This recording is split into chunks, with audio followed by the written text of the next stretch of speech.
whole meeting to order. And just a quick outline for members of the public of the difference between committee of the whole meeting from a regular meeting of council. The meeting allows members to deal with issues in greater detail, but in a less formal setting than in a regular council meeting. It also allows for members of the public to come and make presentations to the committee. And so we've got one presentation here for this evening from a member of the public. And with that, Mr. Curtis, I'll invite you. Oh, no, I'm going to call for the adoption of the agenda. Can I have a motion to adopt the agenda? Moved and seconded to Councillor Ady, Councillor Randawa. Any discussion, changes? All in favor? Any opposed? It is carried. Come on forward, Mr. Curtis. There's a microphone waiting for you if you'll push the button there and speak into that. Thank you, Mayor Pond.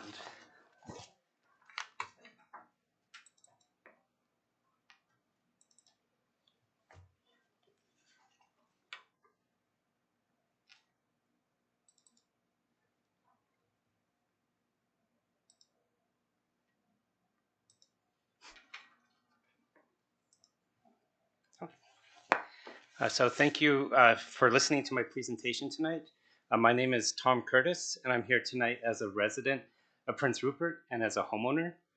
I'm speaking to council for two reasons. First, as a homeowner, I want to keep my utility rates as low as possible. And second, I think the best way to keep our rates as low as possible is with a public system, not a private one. And a public utility system is one that's governed directly by the city within the municipality itself. So the governance structure of the system matters because I would like you, our elected representatives, to have direct control over my rates and over the delivery of the service because you are as close to my needs as I am. Of all the alternatives, it's you, as my elected representatives, that I trust most when it comes to governing the system within the municipality itself. Now, I had planned to go over a slide presentation that was focused on a process for how the whole community could be involved in considering the governance and the model for our utilities.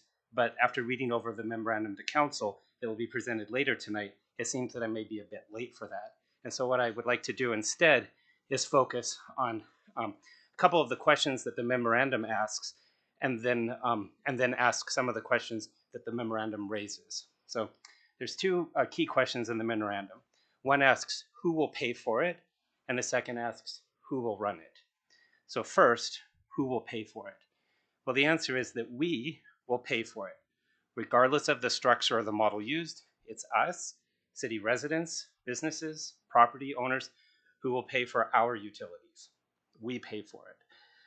So a better question is, how much will we pay for it? And the directive that's mentioned in the memorandum suggests that we're going to pay more for two reasons.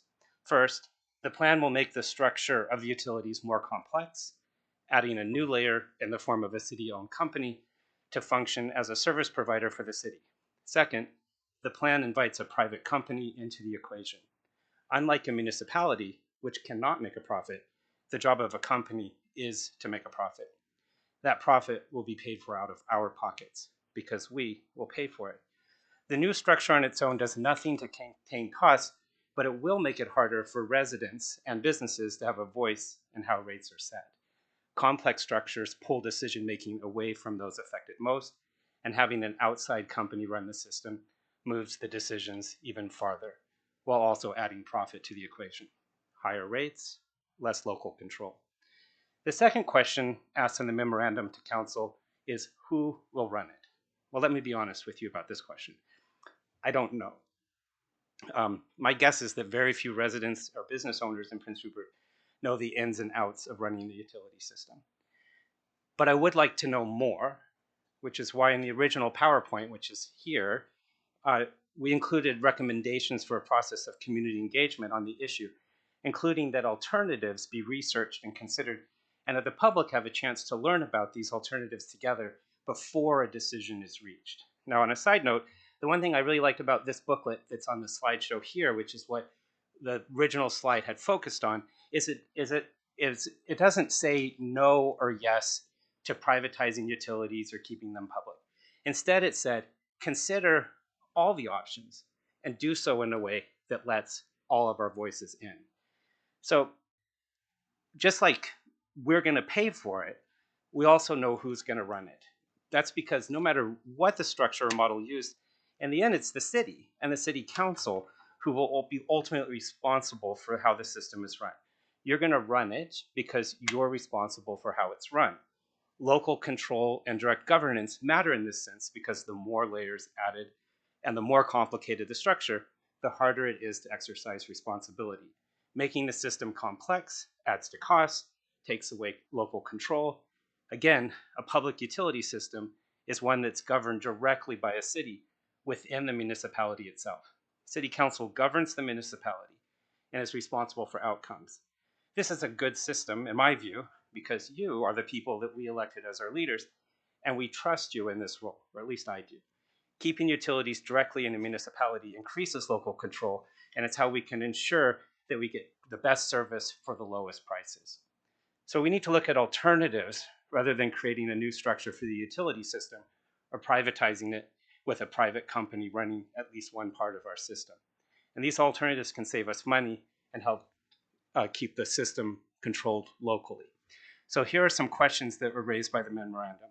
So first is, when did City Council direct senior staff to move forward on using a city-owned company to run the city's public water and possibly its public sewer system in partnership with a private company?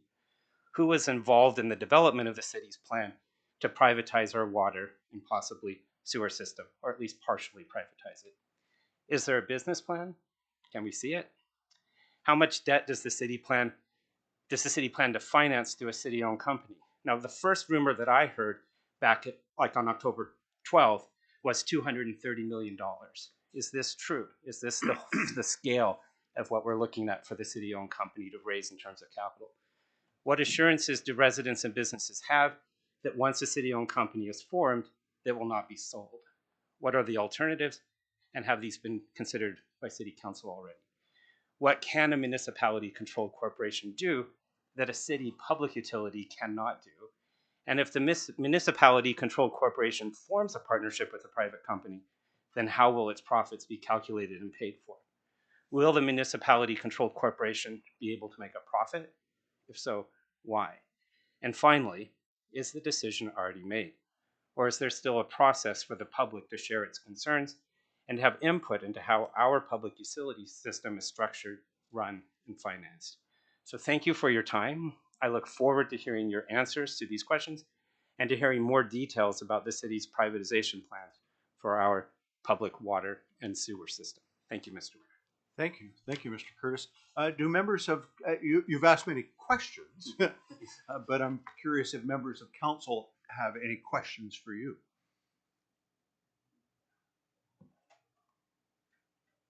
Councillor Adey.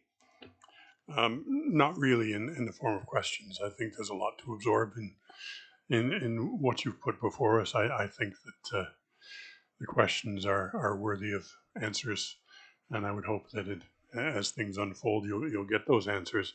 I just want to thank you for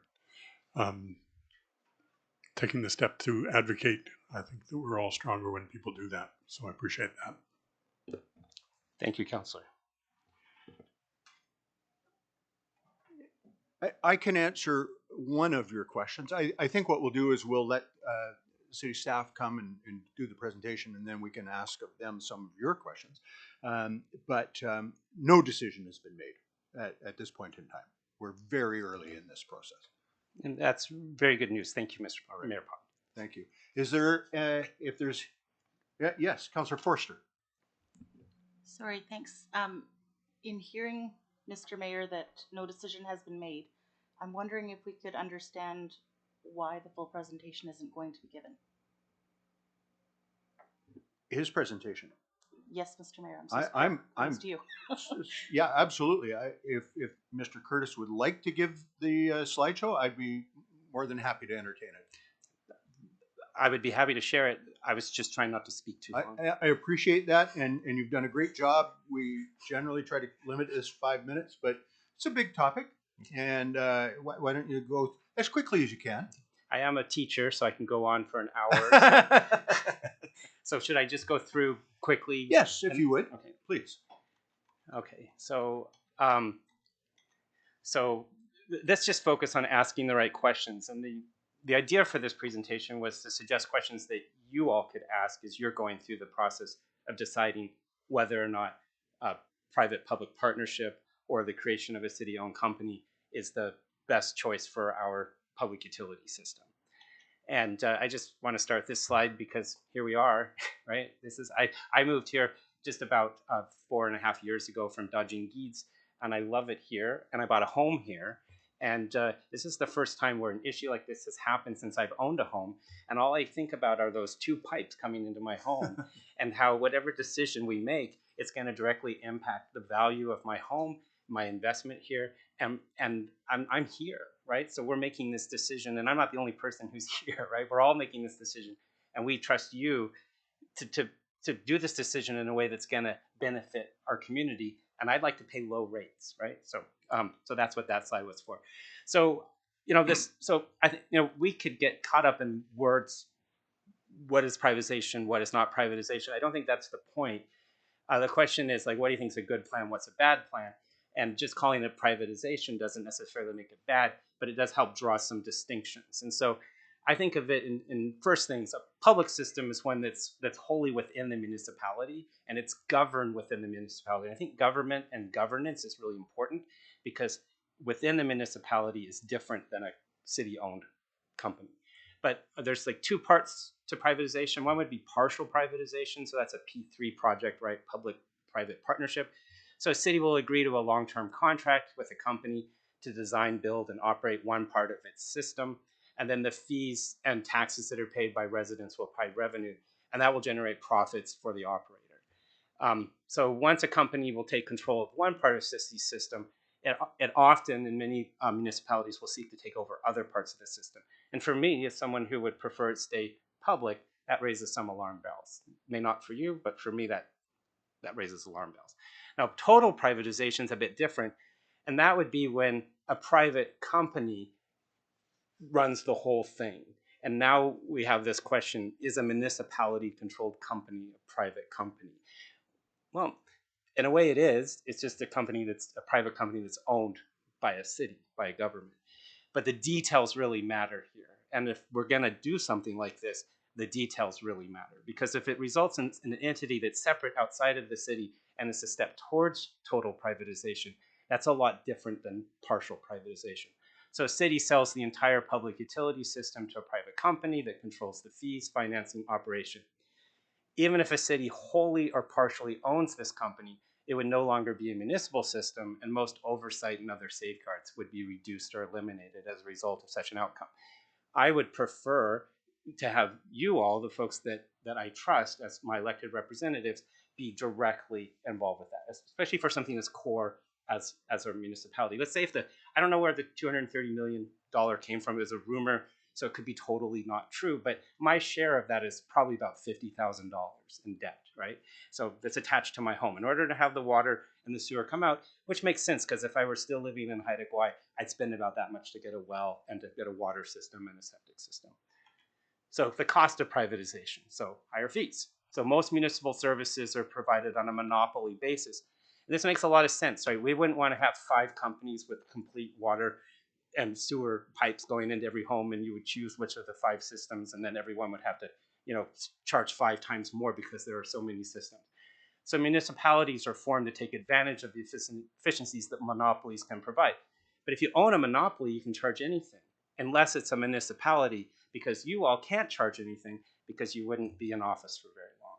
And I think that's a good thing, and that's not threatening. It's pretty obvious. If you came back and said I had to ask my husband last night because I don't do the finances, but when do we pay the utility bills? And he showed it to me. And so, we pay about $1,000 for each. And so, if you charge me $100,000 a year, then you couldn't do that. But if you were a truly private company, you really could, because I couldn't sell my house with that kind of a situation. I'd be stuck here and then I'd just pay it somehow. Private companies make a profit. Municipalities don't. So, and then the other cost is less local control. So local control over our water and sewer system ensures that our needs as residents and businesses are going to come first and foremost. Through continued operation and maintenance of the city's public utilities, we retain local knowledge and skills that ensure proper running of the system. And we should retain control and independence, avoiding dependence on an outside company. And this is well, this slide here kind of shows. You think about this example, Highway 407 in Ontario, when the province, like the first company that owned it is different than the company that owns it now, because once it's out there in the world of business, then you can buy and sell the business, and next thing you know, it's a multinational conglomerate based out of Spain. No one in Ontario is connected to that, and they have a 99-year lease to charge tolls to use this road, and their job is to make money for their shareholders, and that's different than the job of government. So here's Doug Ford saying he wouldn't have privatized 407, right? And I just think to keep in mind that this is an example where there are higher fees, there is less control, there's these big companies, that we didn't have, corporations for, and then there's these long-term fiscal impacts. Now, this also I think is important, that there are examples, and we'd be happy to share more research on this, of municipalities that rejected plans. So either that voted no, or that after they did it, they changed their mind. So Abbotsford, White Rock, Port Hardy, Souk, Tabor, I hope I'm pronouncing that correct, Okotoks, Banff, Owen Sound, and Hamilton. And I think this is an interesting example. So here's Clarion, some big company based in the United Kingdom that owns a bunch of businesses in Canada that provide private-public partnerships for like services like, snow removal. But Clarion goes out of business in the UK, and then here in Canada, all of a sudden, what's going to happen with these services? We're totally out of control in that kind of a situation. So just those kinds of things I think are important to keep in mind. And then this slide here, so I'm fairly new here, but I'm told that when the process for building the new Acropolis Manor was first considered, that the government of the time, the provincial government at the time, was really encouraging private-public partnerships. And the plan was for Acropolis Manor to be a public-private partnership. And that depended on the city making its land available. And the city said no. And, I haven't lived here long, but I know that this is one of the hearts of our community. And I think we're stronger as a community knowing that this place in our community is in public hands, not private hands. And that's an example of where this city and city of Prince Rupert really led on this. And so that's something, especially for those of you that have lived here longer, can go back and kind of think about that process and what that all involved. So the recommendations were, one, and these recommendations come right out of the booklet on the questions to ask that I put at the end. Seek widespread public consultation before moving forward on any plans for a P3 project, partial privatization, or plans for total privatization of the city's water and sewer system. Two, make sure that elected officials are fully informed of the alternatives and this information can be freely shared with the public. I think that's the key. Maybe there are no good alternatives and this is the best thing for our city. Well, let's go through that together and then do that, right? If we can't find a better alternative, then we're going to have to do what it takes to make it work. But we should look for that alternative. And I think having trust in that process is important because we're all tied to this system. We don't have a way out of it. Once we make the decision, we're all locked into it. Three, calculate the full for the lifetime of the project cost. And so then in that booklet, it talks about discount rate and explains kind of what it is in technical terms. And like, again, I'm just a homeowner who's concerned about this and I'd like to be engaged in the process. The book kind of explains it better than I understand it, but also look at the impacts of future inflation. Because if a company says, this is how much we're going to save you, well, if they put in this discount rate at a certain level, it'll look a lot better than it may actually be. And inflation could also have a factor in that. And then that's where I think we need to get a lot of people involved because I'm not an economist or a banker, any of those things. And so the total paid, I think, needs to be factored in.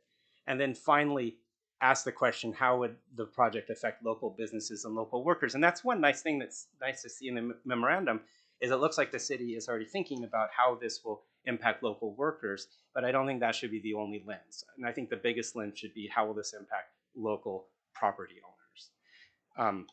So 1, 2, and 3, sort of what our asks are, is to help us find alternatives and solutions by engaging with the whole community from the start.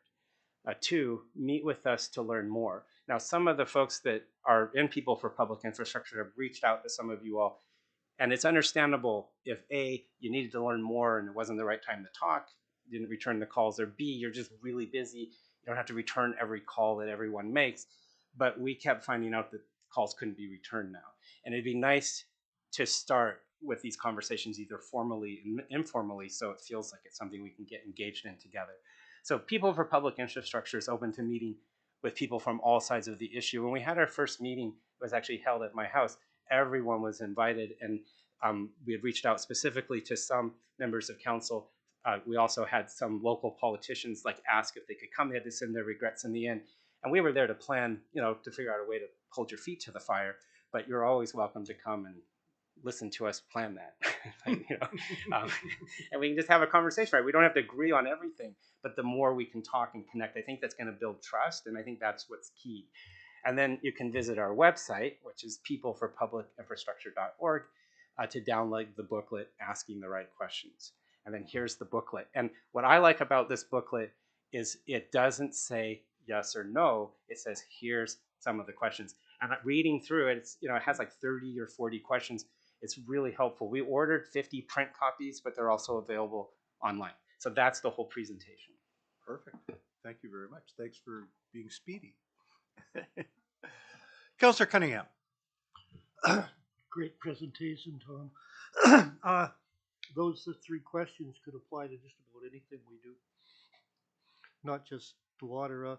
I don't think we're going to privatize the whole water system. I don't think that was the intent of council. We were just reaching out to see if there was an alternative to it. So far, like the mayor says, there's been no decision made. And before we make a decision, trust me, we'll be looking around. It's not something we're going to take lightly. And as much as I'd love to see the sewer privatized, because we'd save $120 million that we don't have, I don't think that'll ever happen. It's not exactly a business most people want to get into. All right. With that, I'm going to thank you very much for your presentation. Appreciate it. Thank you, Mayor Pond. And the next up on the agenda is Director Pucci. Thank you, Mr. Mayor. And thank you very much for the previous presentation. I would like to just request that there was a lot of questions in that presentation, and maybe what we can do is staff can take those questions away, and we can formalize answers to those questions, because there was quite a few there. So a lot of them we can, but some of them need a little bit more time for research on.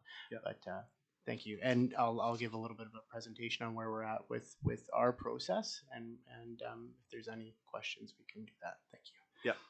So as council is aware, the city is currently in the process of developing a new water treatment plant. This is part of our overarching water plan, and this has several phases. I mean, it started in the supply with the dam, and moving on from that in the supply line. Now we're into our overland section, our submarine line, and then finally the last piece is our water treatment.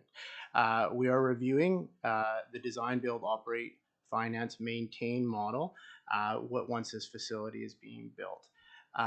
At this point right now, we've just requested to see if there's any interested parties for this design, build, operate, maintain, and finance model. We had no idea if there was interest. We heard there might be, so we thought we would just go out and take a look.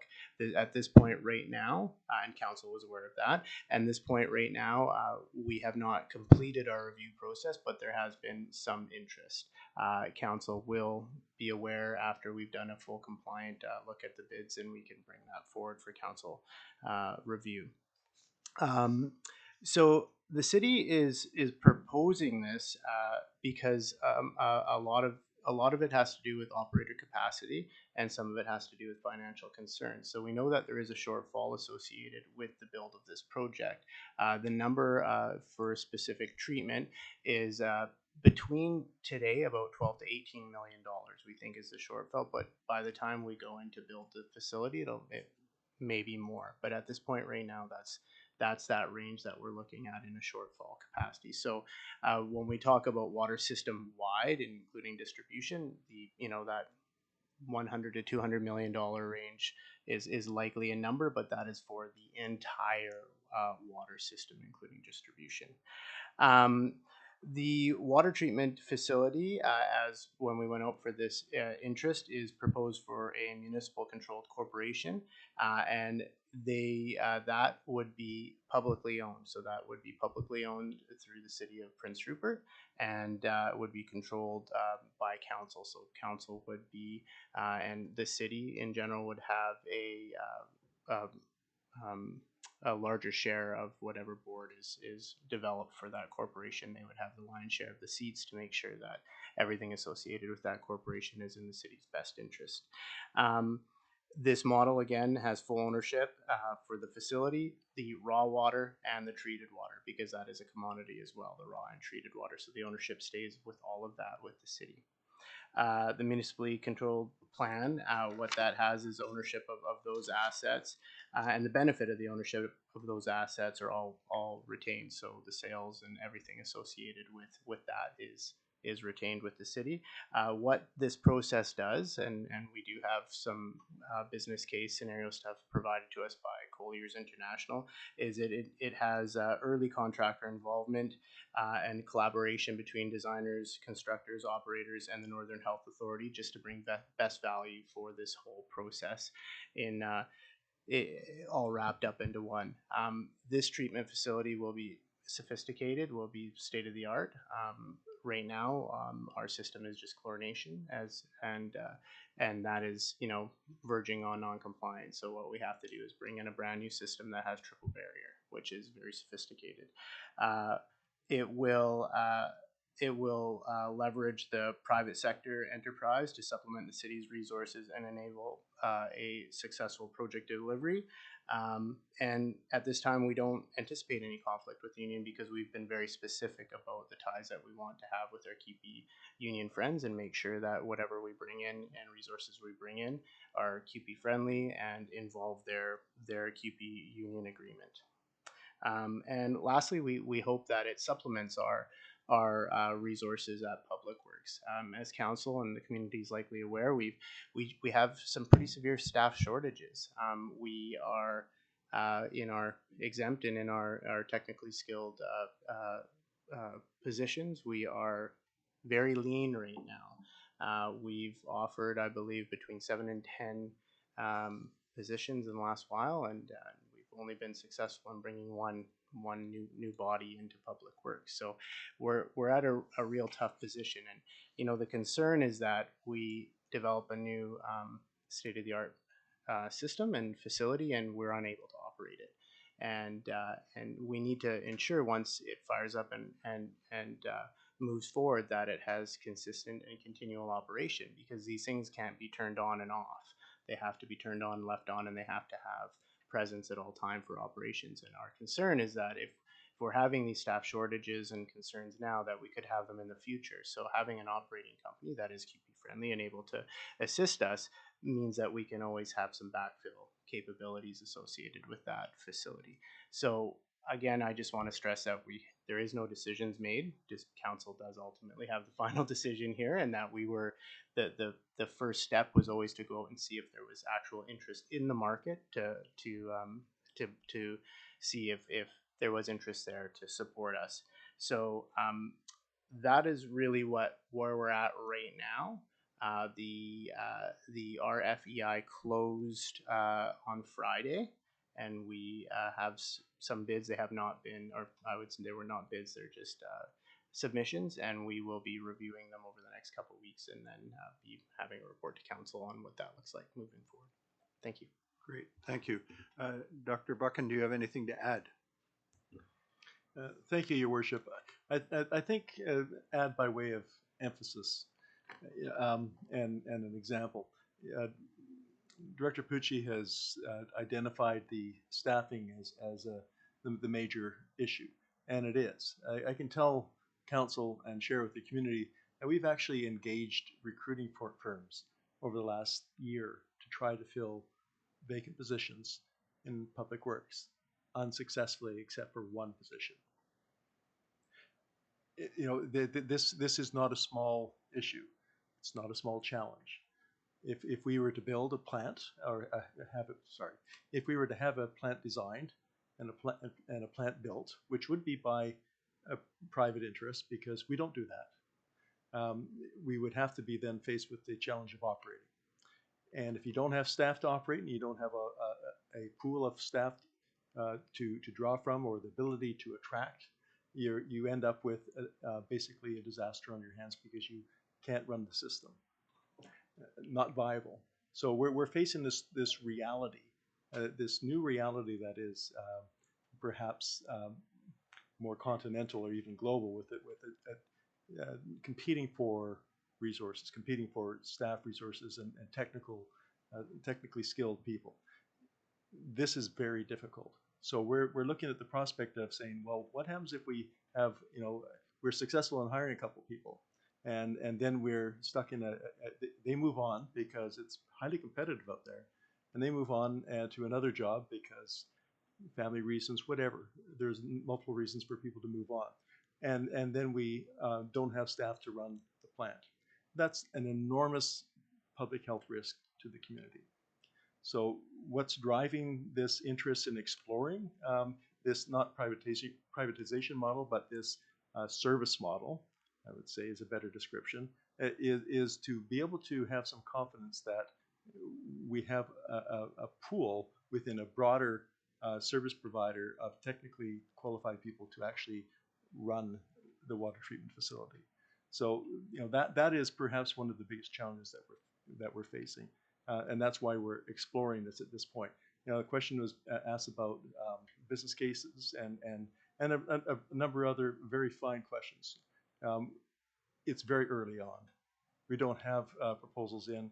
We don't have business cases. We're just in the beginning of exploring this.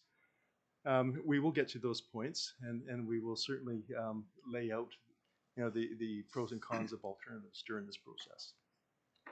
Thank you. And one more, just a point of clarification before I invite councillors to ask questions. Can we get a description of what this plant is going to do that we don't currently have? Director Pucci. Thank you, Mr. Mayor. So this plant, to be quite honest, we know it's going to be triple barrier, but depending on our water, we don't know the exact technology. There's several different types of technology. There's DAF, there's floc, there's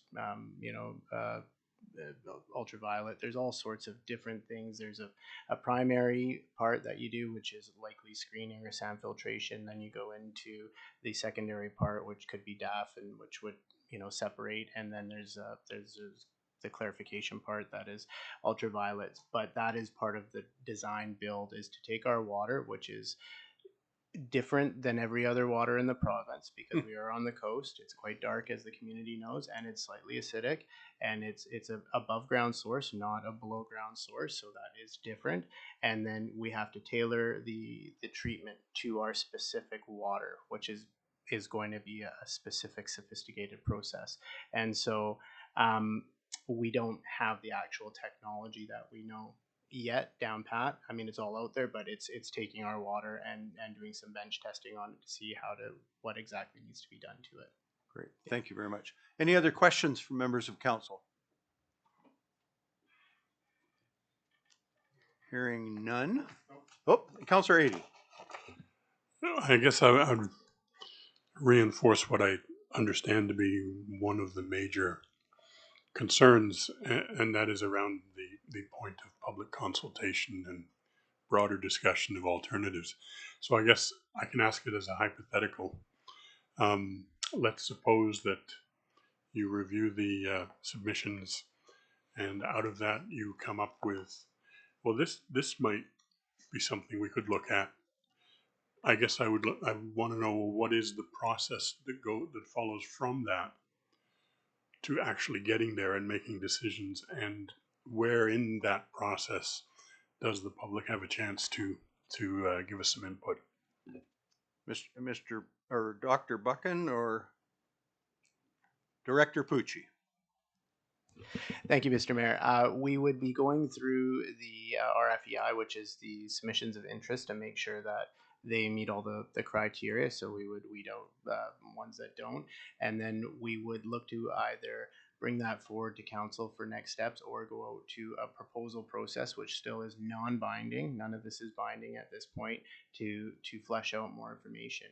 The initial process was see if there was interest in the market to do this, and there was a little bit. So I think the next step would be to go through that and bring it back to council and discuss what the next steps are collectively with council.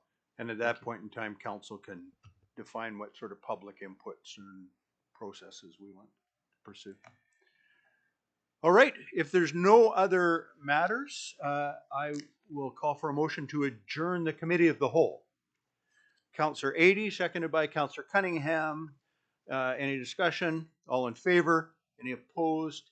Carried. The meeting is adjourned, and we will move directly into the regular council meeting of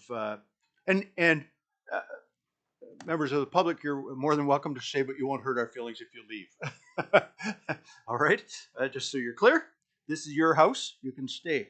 The regular call the regular council meeting of November the 21st to order. And before I go into the adoption of the agenda, there's a couple of items that I just want to raise. And one is, it is absolutely no secret what the community has been going through today. And City Hall was affected by all that went on today. We were under lockdown early this morning. We have members of our staff who are connected into what took place, but I'm concerned about all of that. But I'm concerned even more about the families that are more directly involved and the people that were more directly involved. And Councillor Forster, in your work, you were involved with some of that. And so we'll leave it to the RCMP to speak to the facts of the matter. But I want to offer the community, and particularly the families that are closest to this tragic event, the heartfelt condolences of this entire council. It's been a really hard day for our community. As you can appreciate, we had media contacting us because people away wanted to know what was going on. But beyond that, we also had calls and expressions of sympathy from other community leaders, and that was appreciated. And I just want to encourage the public to focus. If you're going to be talking about it, focus on facts. Let's have factual conversations about what took place. But beyond that, let's have really gracious. You may be surprised who's been affected by this, and let's lean on each other just a little bit in this really difficult time. And I know that that's the feeling of the entire council and indeed city staff. So I have a happier thing before we go any further, and that is this big giant rock that's on my desk here. And that is that members of our some members of our senior management team were invited back east to be at the what are known as the Brownie Awards for brownfield development, and we were a finalist in one category, and believed that's why we were going, and did not get the award. And well, okay, it's still nice to be nominated. And then at the end of the ceremony, we're awarded the big award. This is for the best large project. It's for the Watson Island redevelopment, and it's specifically noting the creative approach and partnership that was created here by our local team. That took an incremental approach that basically says we got this gigantic site. It's got a whole lot of issues on it. We're going to go phase by phase by phase, and each proponent in those phases will be responsible for the cleanup. So we're proud. And not only that, but this is the second significant award that our people have captured this year, in that we also received recognition for the OCP. So good things happening here. Dr. Buchan, have you got any other comments? If I can add just a little bit, Your Worship, to what you've covered, and I think you've covered most of it quite well, thank you. Really, what I wanted to emphasize was that this was a team effort, and an effort that the city should be very proud of. It was supported by McElhaney Engineering and Trillium Environmental, as well as by the Mayor and Council, City of Prince Rupert. It was a bold step, a bold move that the city undertook. And while there were many people involved in bringing this all to reality, and those people all share in this award, I would like to particularly note that the city's success in this bold and innovative redevelopment of Watson Island was especially due to the hard work of a few particular staff. And I'd like to mention that this would be the former city manager, Dr. Bob Long, our current director of operations and intergovernmental relations, Mr. Richard Pucci, and our director of business services, Paul Venditelli. They were really spearheaded the vision with council, and undertook the majority of the work to get this happen, and they deserve a lot of credit. Thank you. And in the spirit of that, Councillor Forster and I can really claim no credit. We get to be here. And so I want to acknowledge the existing members of the previous council, as well as the two gentlemen who are not in the room, which is former Mayor Lee Brain and former Councillor Blair Moreau. And so, Councillor Forster, you and I can go, job well done. All right. All right. With that, I'm going to move towards the approval of the agenda. There is an adjustment to your agenda. There is a late item that was received. It will be under reports and resolutions. It will be 4A1. And you have a copy of that in front of you. If there are no other changes to the agenda, I would entertain a motion to adopt the agenda. Councillor Nish, Councillor Skelton-Morven. Any discussion? All in favor? Any opposed? It is carried. Thank you very much. We have some minutes in our closed council meeting before us. Councillor Adey raised the point that the minutes, both in that meeting but also in these, are in error in that they show him present when he was not. So we've made those adjustments already.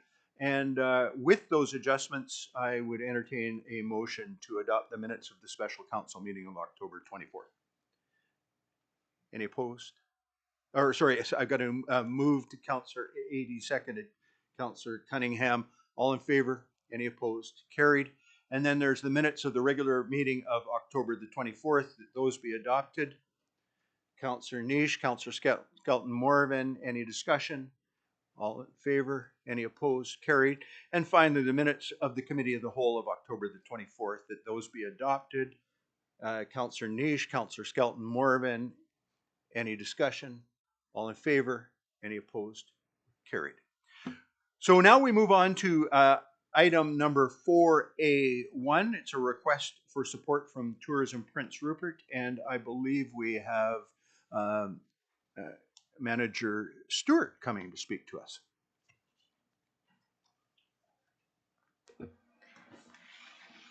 Hello, and so many of you may not have been able to read my report as it was a late edition, but this application or this request is from Tourism Prince Rupert to support their destination development funding application. They're currently working on a design, and then they've involved the city of Prince Rupert for Mariners Park to kind of basically improve some of the amenities that are on site there, including some potential consideration of covered areas for performing and things like that. So with the fact that they've funded this design wholly themselves this year and are looking at opportunities for implementation, they're looking to apply for this grant for destination development funding with the city as a partner co-applicant because we're the owners of the property. So essentially, it's an early application. They essentially just they're doing basically a request for expressions of interest. So tourism would be writing to them just to explain a little bit about the project. And if we make it past the first phase, then we would have to do a more detailed application. And essentially, we're just looking for council to provide a letter of support to tourism for their application and act as a secondary applicant to the BC Destination Development Fund to implement the designs that are currently under development to enhance Mariners Park. And once those designs are a little bit further underway, we'd be happy to come to council and explain a little bit more about what that process looks like and entails. And for the sake of people that don't have copies of this, there is no cost at this time to the city of Prince Rupert other than some staff time. Yeah, there's no cost. Correct. Any moved Councillor Niche, seconded Councillor Forster. Any discussion, questions? All in favor? Any opposed? The item is carried. Thank you. Moving on, we have item 4A, a report from the Director of Operations and Intergovernment Relations with regards to purchases updates. Director Pucci. Thank you, Mr. Mayor. This is just a receive and file report. Excellent. Thank you. Motion to receive and file. Councillors Niche, Councillors Cunningham. Any discussion? All in favor? Any opposed? Carried. Also from the Director of Operations, Director Pucci, an award to Northern Contractors Alliance Limited Partnership. Thank you, Mr. Mayor. The recommendation is that council award to the City of Prince Rupert RFP 2219 to CT Northern Contractors Alliance Limited Partnership, or also known as CTNCA. The current SCADA system has been limped along for decades now and is in a semi-failure state. It is the cause of a lot of our water issues, where our pumping and everything is a little out of whack because we aren't getting a lot of the communication from that side to this side. Staff have dealt with this the best they can. We knew that this was an issue, and several years ago we put it into our grant funding associated with the water treatment and water project, and we have received funding for that. So we put it into an RFP, and we received one compliant bid, and that was from CTNCA, and it's $1.536,852.60. What this is to put two new SCADA towers up, one at Montreal Circle and one on the Shawatland side. This is a point of contact system, so they have to be able to see each other for communication, and that will really eliminate all of our communication issues associated with operation of our water system, because our water system is more removed than other municipalities. So in conclusion, we're looking for an award to move forward with this project. Thank you. The recommendation is that council award the City of Prince Rupert RFP 2219 to CT Northern Contractors Alliance Limited Partnership. Can I have a motion to that effect? Councillor Skelton Morgan, Councillor, what's your name? Cunningham. All right. Any questions or comments? Councillor Cunningham. How tall is this, or high is this tower going to be? Director Pucci. Mr. Mayor, I'm unsure of the exact height at this time, but we do have that, and I can report back to council if council wishes. Thank you. Did you have a particular concern, Councillor Cunningham? Well, I've had a few people concerned about the aesthetics of that live on Crestview and that, so I'm just wondering about it. Okay. We will have that information back to you, but obviously not this evening. Any other questions or comments? Hearing none, all in favor? Any opposed? It's carried unanimously. Thank you very much, Mr. Pucci. And the next item up is a report from Manager Planning, Manager Pope. And my understanding, I'm, as you know, pretty new in the building, but my understanding that the last time Manager Pope was in front of you, she was Planner Pope. And so congratulations. Thank you, Mr. Mayor. All right. So this recommendation is for Mayor and Council to award the Rapid Housing Initiative Agreement to two contractors, Graham Capital Partners and the Coast Michigan Northern Contractors Alliance, or CTNCA. A little background. So in 2002, the city released a request for expressions of interest for a community housing solution. And this RFEI was to seek one or more viable proponents to support the city in applying for and carrying out the development of the Rapid Housing Initiative. This is a federal funding program that covers capital costs up to 100% for non-market housing development. So this RFEI ran in 2022 publicly on BC Bid, and several proposals were submitted. These two proponents, Graham Capital Partners and CTNCA, were chosen as qualified to carry out the proposed projects, and they have both agreed to work with all costs recoverable through the grant. So this means this will add no additional cost to the city. And so this would be carried forward if successful in receiving the funding. This would result in housing development in the city for affordable housing or non-market housing. And this would give the city tools to directly add to the housing stock for non-market housing, which is highly needed in the community. And the housing that results from this agreement would be informed by recent housing assessment and other reports that the city has received. Great, thank you. The recommendation is that Mayor and Council award the Rapid Housing Initiative contract to Graham Capital and Northern Contract Alliance. Can I have a motion to that effect? Councillor Nish, Councillor Randawa.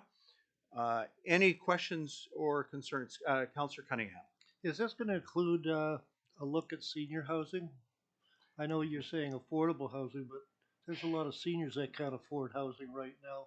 And with the exception of Cedar Village, I don't think there's been any senior housing built in this community in the last 50, 60 years. Manager Pope. Yes, thank you. So through Councillor Cunningham, through the Mayor, the Rapid Housing Initiative actually targets the certain demographics that are under the National Housing Strategy, one of which is seniors. And I believe that would be our plan, is one of the proposals that we are applying with would be dedicated to seniors housing, affordable seniors housing. Councillor, okay, Councillor Cunningham. And who's Graham Capital? Graham Capital is an international development company. They have several different types of projects. They have Graham Financial, Graham Contractors, and Graham Real Estate.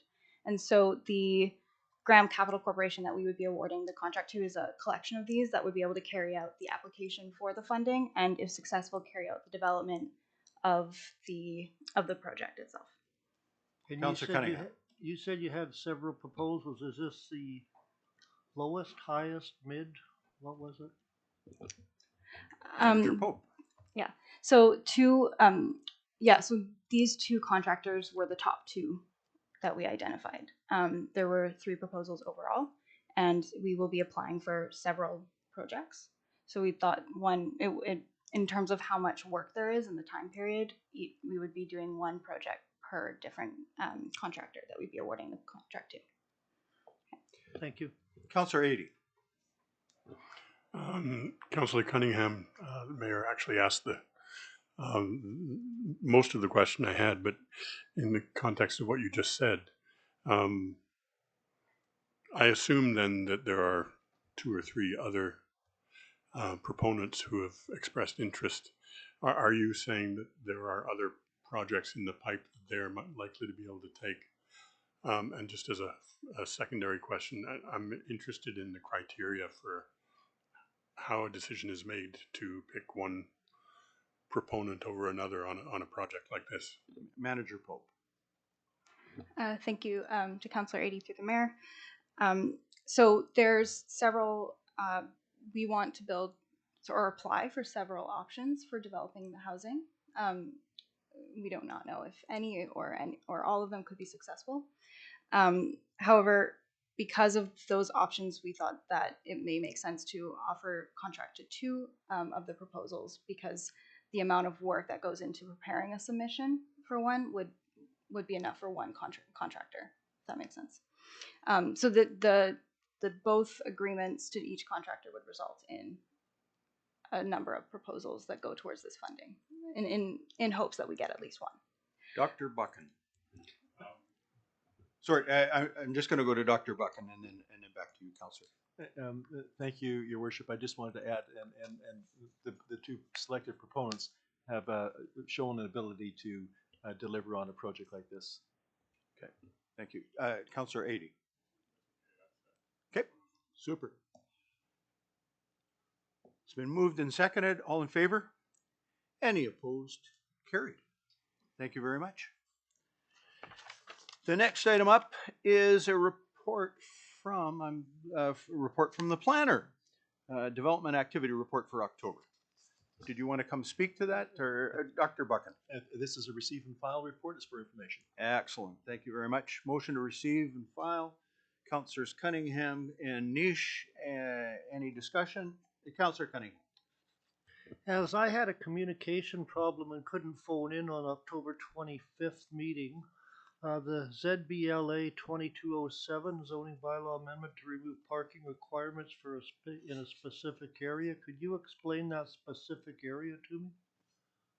I'm curious because I voted against OCP on the payment in lieu of parking, and I'm just wanting to know what areas are going to be. Dr. Buchan. Your Worship, I believe that this is the downtown parking specified area that council was deliberated on. So yes, that's what this one is about. Councillor Cunningham. The area I voted against the OCP specifically for the $12,500. Dr. Buchan. Your Worship, the payment in lieu of parking is a separate matter. This addresses the council's longstanding issue, or the community's longstanding issue of trying to encourage redevelopment in the downtown where parking can't easily or feasibly be provided. So the cash in lieu is a separate matter. And now the council has also adopted I believe a parking strategy, interim parking strategy, which lays out quite a number of complementary actions to ensure that in the long run there is parking. But you know, Your Worship, I believe that this is a separate matter, certainly from the issue that was of concern during the OCP. So are we waiving the $12,500 parking lieu in this specific area? Dr. Buchan. Your Worship, it would fall off as a matter of course in the normal, in probably in most cases. The cash in lieu policy that exists, or regulation that exists within the zoning bylaw remains. It remains in effect for the rest of the community where it would be applicable. There is a provision within the bylaw that Councillor Cunningham is referring to, that for new development within that parking specified area, if there is a shortage of parking, now parking is waived with the exception of any redevelopment having to provide the same amount of parking that existing now. Right. If there was a challenge in meeting that requirement, there would be options for payment in lieu or cash in lieu. But as it stands, this is a waiver of the requirement to provide parking. Over and above that which exists already. Correct. Thank you. All right. Any other questions? Councillor Adie. Just I suppose a point of curiosity. I think this is the first time I've looked at this report and seen the word lapsed. And I remember asking a few months ago about the ones that were kind of pending and in progress, and it was going on and on. And I was asking what the limitations were and when that limbo would end. What I'm curious about, though, is what do we do with an application that has lapsed, but the thing that is being applied for has been in place the whole time? I'm referring specifically to the temporary use permit for a container in a backyard. I have no particular issue with the container in the backyard. I don't think anybody else does. I haven't heard any complaints. It just seems to me that it's kind of It's a little murky because it's lapsed and yet there is a container there. I'm wondering what then happens with something like that. Dr. Buchan. Your worship, in a situation where an application to give permission for a use that's not otherwise permitted lapses, if the use is there and carrying on, it carries on without permission, which creates the prospect for the city enforcing its bylaws.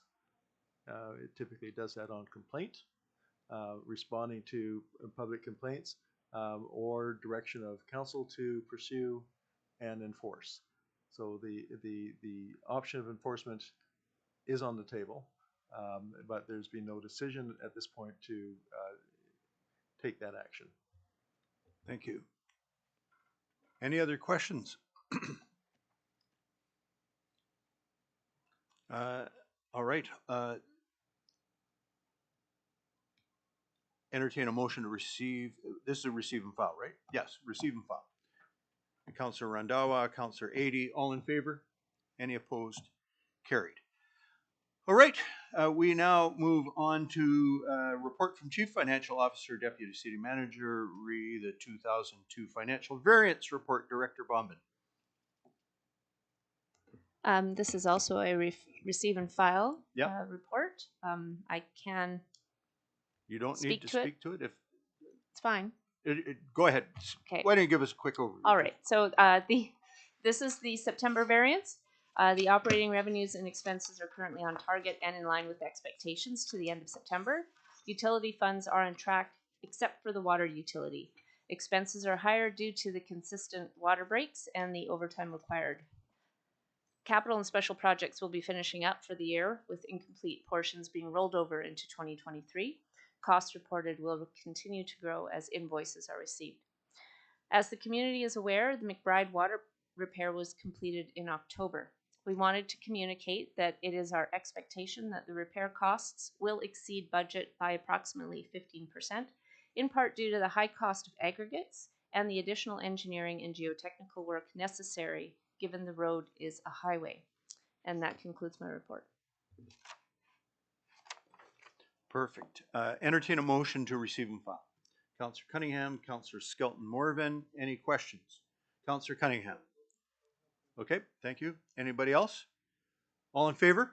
Any opposed? It is carried. We now move on to the report from Chief Financial Officer, Deputy City Manager, for authorizations for short-term borrowing from the MFA, Director Bombin. Thank you. The resolution before council is required by the Municipal Finance Authority to obtain the short-term financing for the McBride Street repair that I just discussed in my previous report. Council adopted a budget amendment in July that outlined borrowing $850,000 to help finance the expected repair costs. The repayments for this short-term debt will be paid by Prince Rupert Legacy Inc. With the wholly owned subsidiary bearing the debt repayment, there will be no direct cost to the water utility ratepayers. Council is asked to resolve to borrow $850,000 payments, for which will be made over 5 years. So the recommendation is that whereas under Section 175 of the Community Charter, a council may incur liability, and whereas council adopted the 2022 5-year financial plan amended by law number 3498, 2022 on July 25th, 2002, therefore be it resolved that council gives authorization to borrow from the Municipal Finance Authority $850,000 for the repair and rehabilitation of the failed section of water line at 300 Block McBride, repayment of which is to be made over 5 years with no provision for renewal. Entertain a motion. Councillor Randhawa, seconded. Councillor Adie. Any questions or discussions? Councillor Forster. Thank you, Mr. Mayor. It was mentioned in the previous report that it's expected to go 15% over budget. Will Correct. this $850,000 cover that entire amount? Director Baumann. No, as is outlined in my report, we're financing the overage with projects that were not actually undertaken this year, and were to be funded out of the water project. Councillor Cunningham.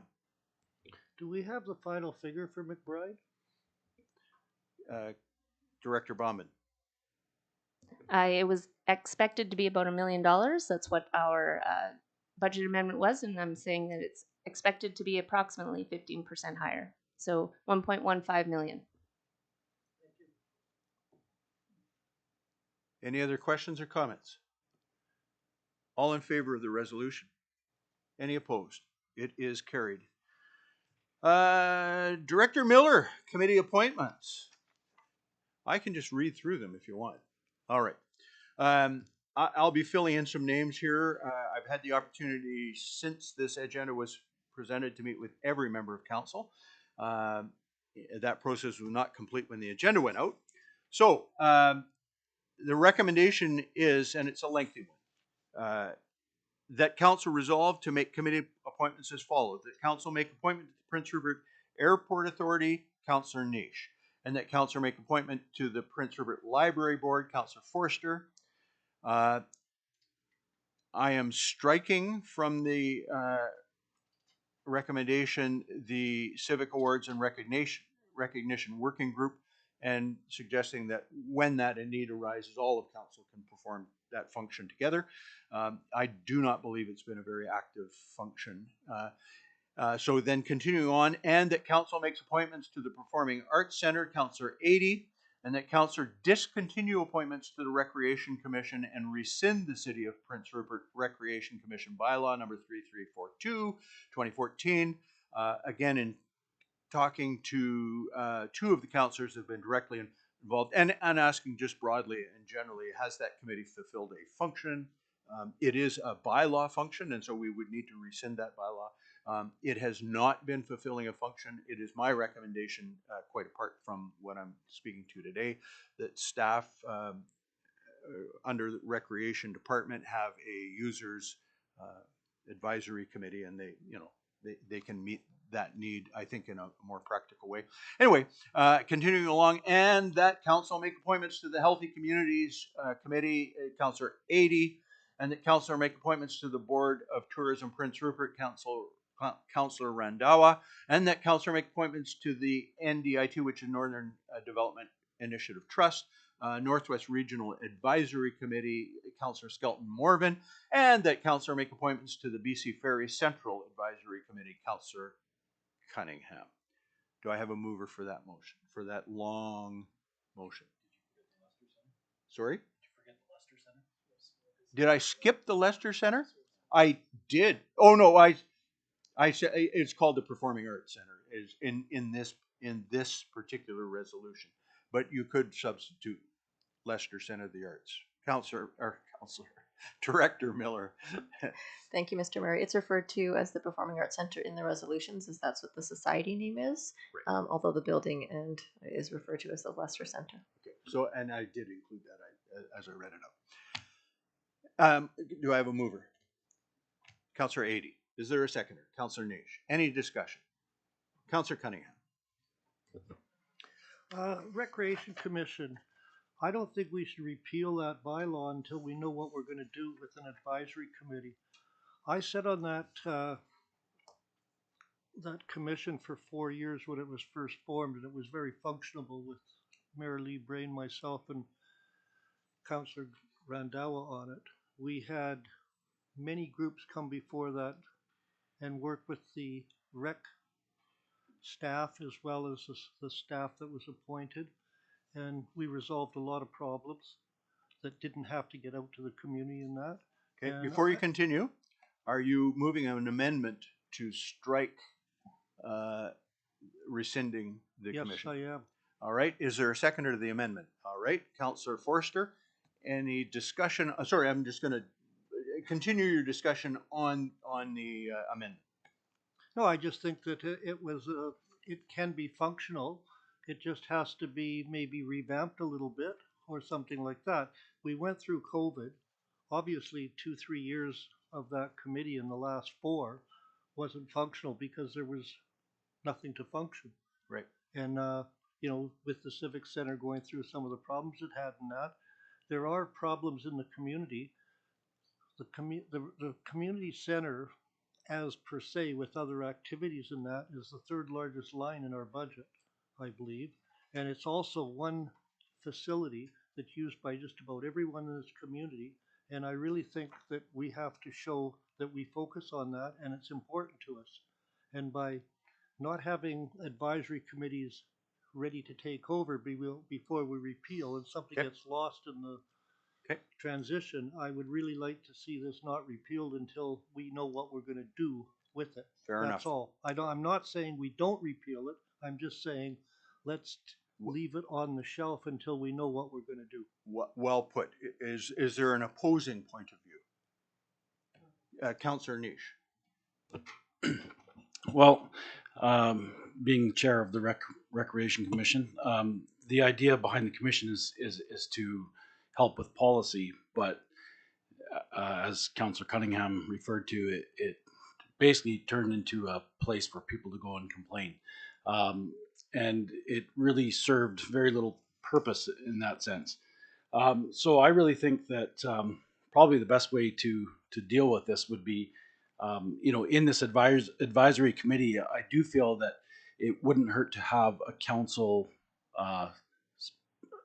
at that committee meeting. So when you have, the user groups come forward, you could still have somebody there to sit and hear the other side, because I do understand what Councillor Cunningham is saying, about hearing people and what they have to say as far as their recreation concerns. So, I do feel that it's probably best put forward the way the staff has put it forward, but I would like to see in that advisory committee a council representative to be there for those meetings.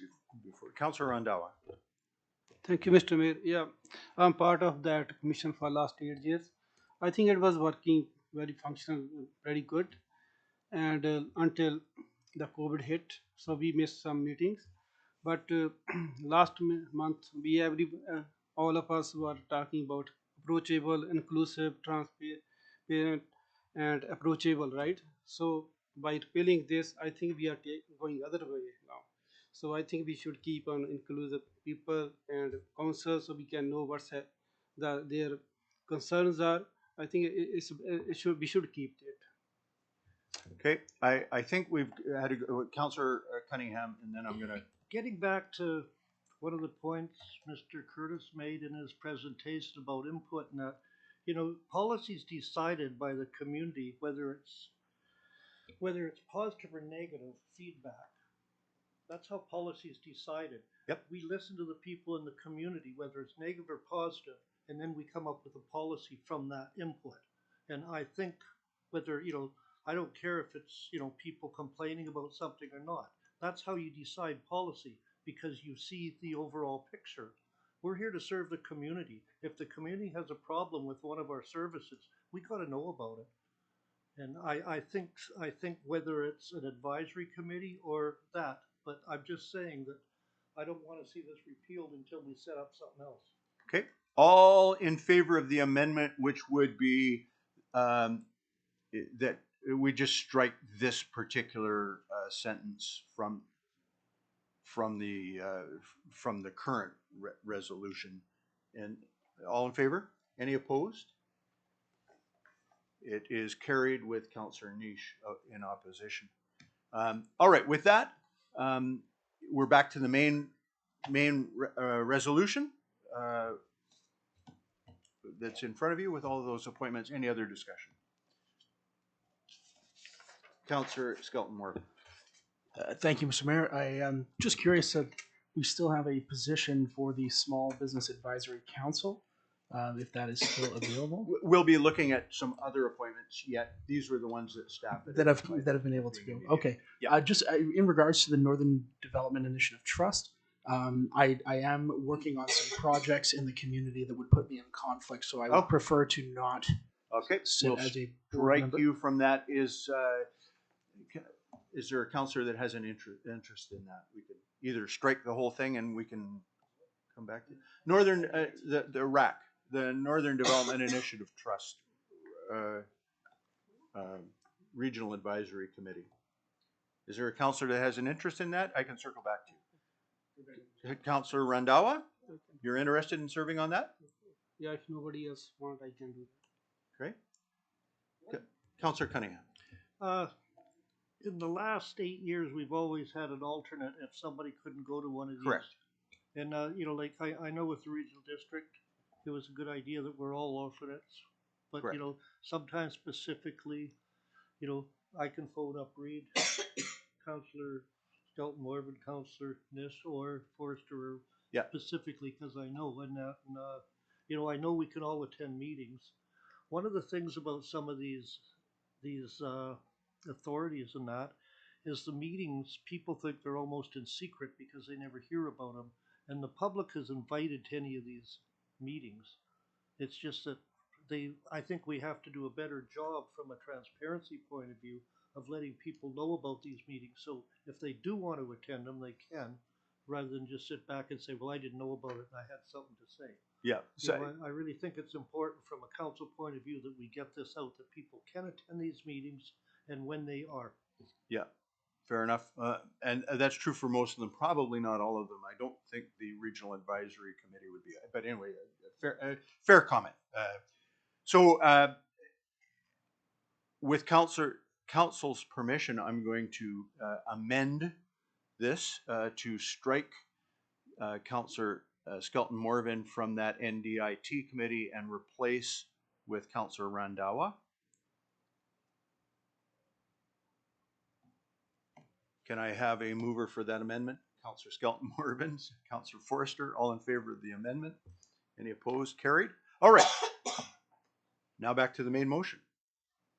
Any further discussion? All in favor?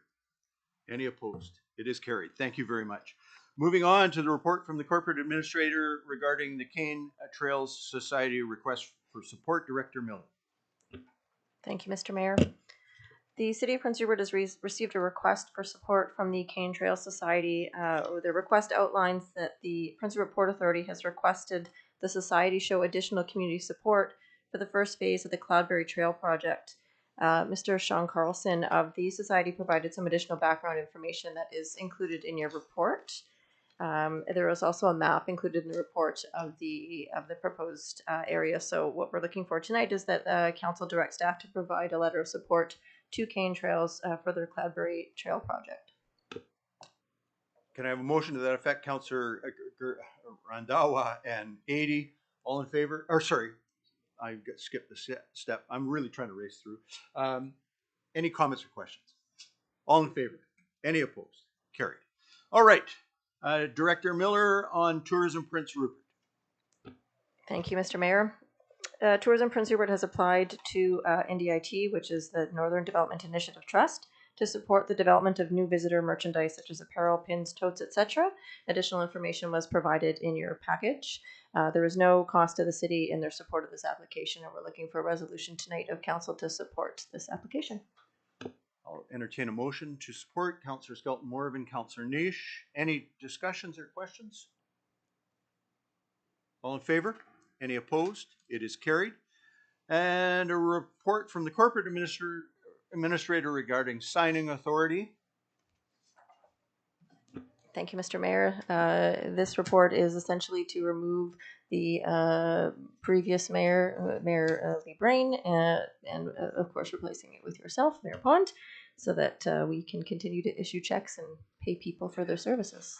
So the recommendation is that council rescinds all preceding resolutions regarding access and control of the City of Prince Rupert bank accounts, and that council designates the following members of council to have signing authority on the following members of staff to have counter signing authority, and they are listed there below. I'll entertain a motion to that effect. Councillor Nish, looking to this side of the room, trying to be fair. Councillor Forrester, any discussion? Councillor Cunningham. Just a comment, I was happy to see Councillor Skelton Morvan on the cemetery with us two old birds. I was getting a little worried there. Getting a little close to home, is it, Councillor? All right.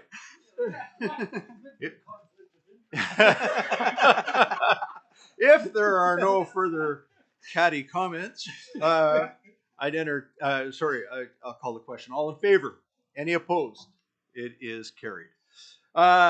We have a report from the Corporate Administrator outlining the 2023 appointment of acting mayors. Recommendation. Oh, sorry, Director Miller, I'll let you do it. Thank you, Mr. Mayor. In accordance with Section 130 of the Community Charter and the City of Prince Rupert Council Procedure Bylaw, designate councillors must serve on a rotating basis as the acting mayor in place of the mayor when the mayor is absent or otherwise unable to act. This resolution tonight is that council approve and appoint the acting mayor schedule for 2023 as proposed. Thank you. Recommendation is council appoint and approve an acting mayor schedule for the year 2023. If you can have a quick glance at that, I'm sure you already have, but just to ensure that there's no big conflicts that you're aware of. I have no idea when I'll be here or not, but Councillor Cunningham, you were leaning forward. If in July something comes up, I might ask somebody to trade with me because that's usually when we take the grandchildren someplace. There you go. But I'll, keep it in the rotation and would take care of it in the moment. That is absolutely fine.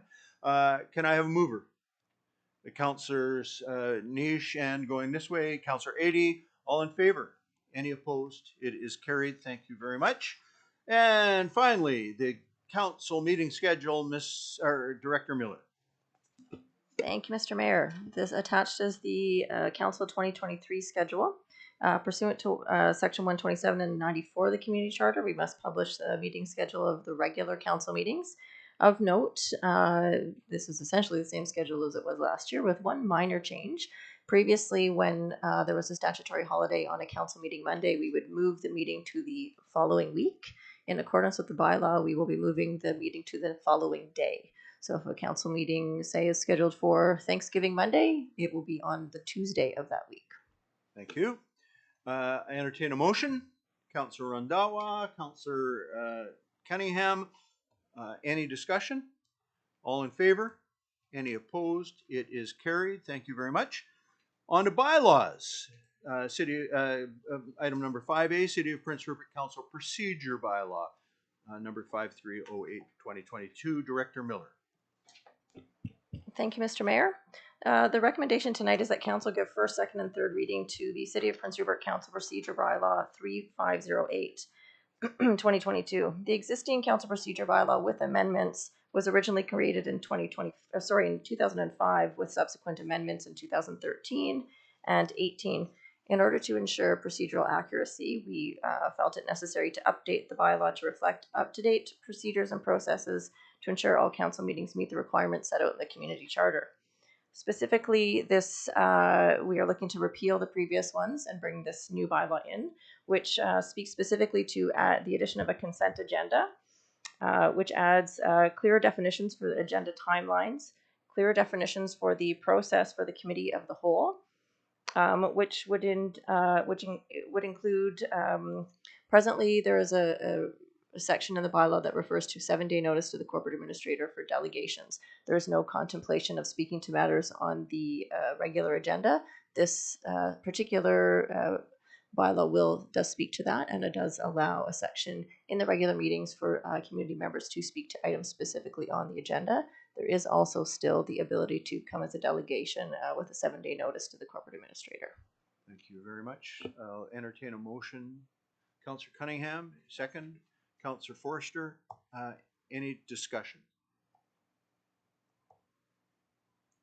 All in favor?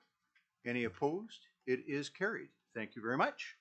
Now moving on to item number 5B, City of Prince Rupert Trade or Business License Amendment, Bylaw number 3509/2022, and City of Prince Rupert Ticket Information Amendment, Bylaw number 3510. Director Miller.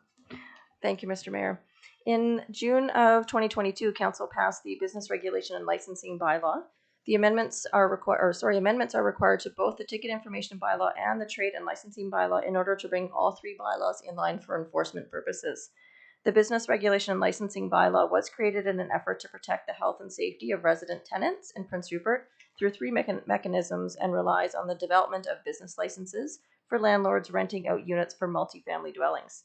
This requires a reflection of the license fees in the accompanying Trade and Business License Bylaw. The Business Regulation and Licensing Bylaw identifies municipal ticketing as one of the enforcements under the bylaw, and as such, an amendment is required to include those offenses under the bylaw as indicated in the attachment. Thank you very much. can I have a mover for the recommendation? Councillors Cunningham and Nish. Any discussion on the bylaw? Hearing none, all in favor? Any opposed? It is carried. And okay,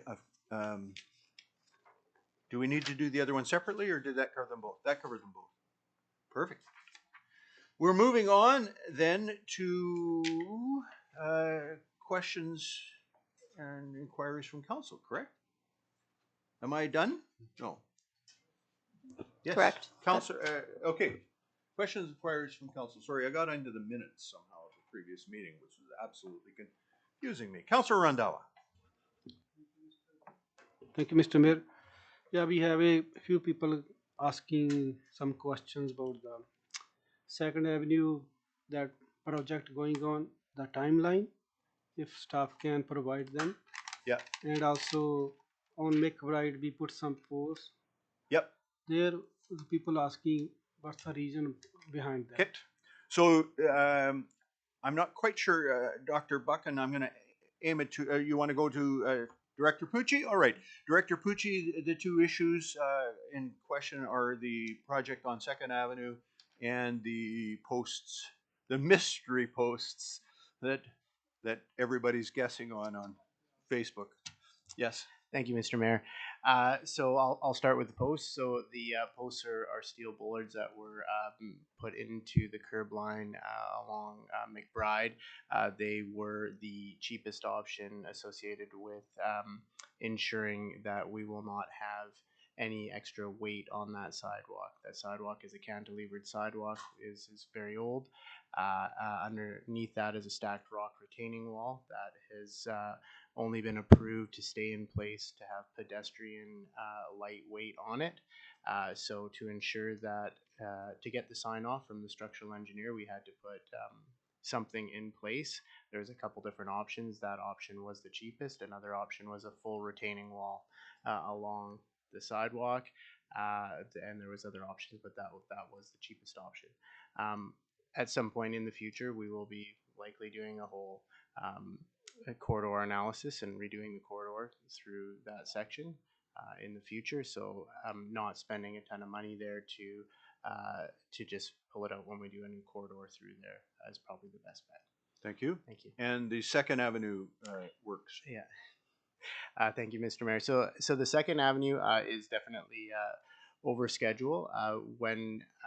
When we scoped that project with the Ministry of Transportation and Infrastructure, we looked at where the utilities were, and they were supposed to be in a certain place at a certain depth, and unfortunately they were not.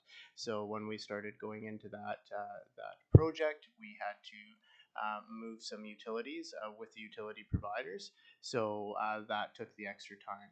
I believe they're pouring curbs right now, or if it's formed, they're going to be pouring curbs very, very soon and putting it all back together. So we're on the home stretch. I'm not exactly sure when it will be completed. Unfortunately, though, I do have to say that the asphalt plant for the community is shut down for the year. So we are looking at other options, seeing if we can do some skirting with our own asphalt recycling plant, which will be tough because it is a large portion, or there may be other providers that we can get. If not, then it will be, we will have to maintain gravel in that area for the winter, unfortunately. Thank you. Thank you. Very helpful. Any other questions, comments? Hearing none, I entertain a motion to adjourn. Councillor Randhawa, seconded by Councillor Adey. Any discussion? All in favor? Any opposed? Carried. Meeting adjourned.